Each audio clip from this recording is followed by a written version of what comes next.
You know, those stories and much more coming up here in the next half hour. Good morning and welcome to or welcome back to Montana This Morning on this Tuesday, the 4th day of November. I'm Don Hudson in for Haley, and of course, Miller is here as well. Always here. Every time I'm here, you're here. I'm usually here. Yeah.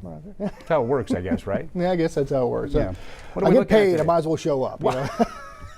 You know, that helps when you're trying to keep a job, right? There you go. All right. What's it look like out there today? Well, we got some cloudiness out there. We may get a little bit of rain here in Billings this morning. Some areas down across the weekend, and we could see strong winds at times and a chance of rain and mountain snow all through the work week. We'll take a look at that with forecast coming up. All right. Miller, thank you very much. Okay. All right, now to continuing coverage of a massive fire in Yellowstone County. Crews still assessing the destruction of a well-known piece of shepherd history happening last night. Take a look at the new video that we have. This has been a situation we've been tracking through the overnight hours. The Feedlot Steakhouse, a local favorite for 25 years, erupting in fire just before 6 o'clock last night. Shepherd volunteer fire crews say they are going to remain on the site throughout the morning looking for hot spots. Crews also say their efforts were complicated last night by the roof and floor collapses that happened that restricted firefighting operations. Firefighters continue to urge everyone to just avoid that area for the time being. Now, we brought you this story first last night during our 10 o'clock news, and while we showed you the video, viewers also sent in some photos. Take a look. These pictures showing the flames as they shot to the sky and just torched that structure and just that plume of smoke there. We also had a reporter on scene last night telling us that crews from Shepherd, from Warden, and Lockwood all raced to the scene, knocking down that fire about an hour after it started at 7:15. The building was vacant, and the building, of course, now a total loss. The road leading in and out of that area was closed at the time. It's reopened now, but the sheriff's office is still working to determine what sparked that fire and asking people to just avoid that place for now. In breaking national news this morning, the family of former Vice President Dick Cheney confirming that he has passed away. In a statement, Cheney's family says he died overnight of complications of pneumonia and cardiac and vascular disease. He was surrounded by his family at the time. Before Cheney became vice president in the George W. Bush administration, he served as defense secretary, White House chief of staff, and, of course, a Wyoming congressman. In a statement, his family says that he was a good man who taught his children and grandchildren to love our country. Dick Cheney was 84 years old. It's election day for millions of Americans. Key races going on in New York City, New Jersey, Virginia. They really could be a bellwether for what to expect in midterm elections next year. Now, President Trump has been telling Republicans that a vote for Democrats is really a, quote, death wish, except for in New York City, where he's actually endorsing a former Democratic political rival. Jared Hill has the story.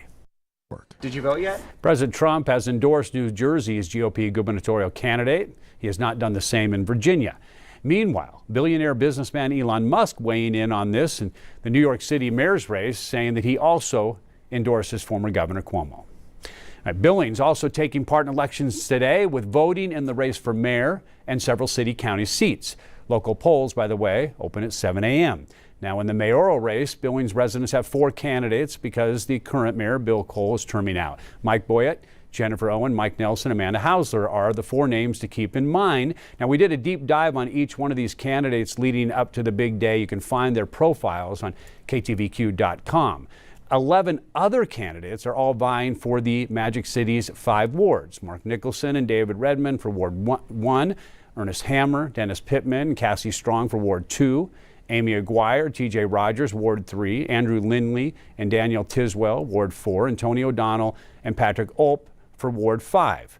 Now, we will be following all of these races closely tonight as Q2 is your #1 place for local election coverage.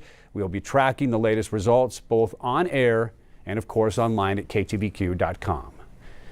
In continuing developments this morning, help may be on the way for the 40 million Americans and 80,000 Montanans seeking SNAP benefits. But the help may not be immediate. The Trump administration says it will tap a contingency fund to partially cover SNAP benefits this month after 2 federal court rulings. Now, the USDA plans to spend about $4.6 billion, but it could take weeks, maybe even more than a month, to see those partial payments. Now, with the future uncertain, there's a growing strain for Montanans who count on SNAP benefits to feed their families. In Billings, it's leaving many turning to local food banks for help, with family services seeing longer lines. MTN's Will Wagner has a story on how the community is stepping up to meet the need. When the stamp benefit runs out, Well, thank you. This morning, a big development out of eastern Montana. Custer County is making a push to bring the state's proposed forensic mental health facility to that area. The county confirms the facility could be built on 500 acres of state land just behind the Pine Hills Correctional Facility. Officials say the location already has water, it already has sewer, and a trained correctional workforce ready to go. A survey on the county's website shows strong support for this idea, with about 80% of the respondents backing the plan for the proposed 32-bed facility near Miles City. Montana continues to face a growing addiction crisis impacting large and small communities. Governor Greg Gianforte calls it one of the state's biggest challenges as overdose deaths continue to rise. This morning, our Hannah Pettiferi looks at the numbers and a new addiction report.